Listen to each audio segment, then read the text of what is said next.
স্বাগতম প্রিয় শিক্ষার্থীবৃন্দ। আজ আমরা ম্যাথমেটিক্যাল রুলসের খুবই সিম্পল জিনিসগুলো দেখব, যেটা 1 প্লাস 0 অর্থাৎ 1 আর 1 into 0 equal 0, 0 divided by 1 equal 0, but 0 1 plus 0 equal 0, 1 into 0 equal also 0, 1 plus 0 equal 1, 1 divided by 0,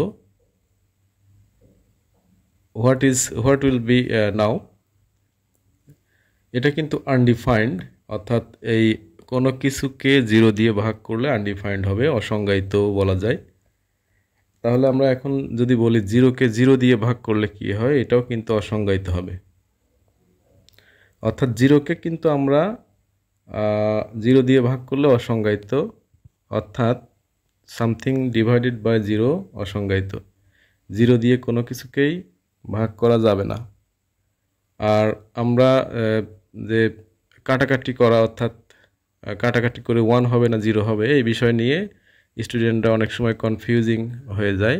বিয়োগ করে 0 হয় এবং ভাগ করে কিন্তু 1 হয়, একই রকম সংখ্যা বা একই রকম রাশির। এখানে যেমন a plus b by a b, এটা কিন্তু কাটাকাটি হবে না, অর্থাৎ ভাগ হবে না। এখানে যদি এ থাকতো কমনে তাহলে কাটাকাটি যেত। X plus y equal to x y, এটা কিন্তু কখনোই সম্ভব নয়, কারণ এই x plus y equal x plus y এটাই সম্ভব। এক্স স্কোয়ার ইকুয়াল কিন্তু 2x নয়, x square equal x into x. বিষয়গুলো খুবই সাধারণ, কিন্তু ছোট ক্লাসের স্টুডেন্টরা হরহামেশাই ভুল করে থাকে। X square divided by y equal x square by y আকারে লেখা যায়।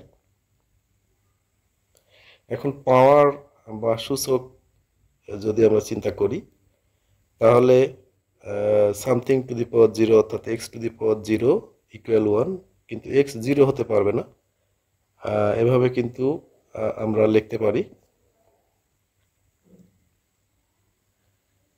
এখন বিপরীত, গুণাত্মক বিপরীত এবং যোগাত্মক বিপরীত কি? গুণাত্মক বিপরীত অর্থাৎ এটার ইনভার্স, অর্থাৎ 1 বাই সেই সংখ্যাটি বা সেই চলকটি, এটাকে এক্স ইনভার্স বলা হয়, এক্স এর গুণাত্মক বিপরীত। তাহলে যদি এক্স টু দি পাওয়ার -2 থাকে তাহলে 1 বাই এক্স স্কোয়ার, এভাবে লিখতে হবে। এখন আমরা যদি x to the power 2 plus N লিখি, তাহলে এটাকে আমরা লিখতে পারি 2 টু দি পাওয়ার, অর্থাৎ x to the power 2 into x to the power N. তাহলে এটাকে আমরা লিখতে পারি x to the power -2 into x to the power N. ধন্যবাদ সবাইকে।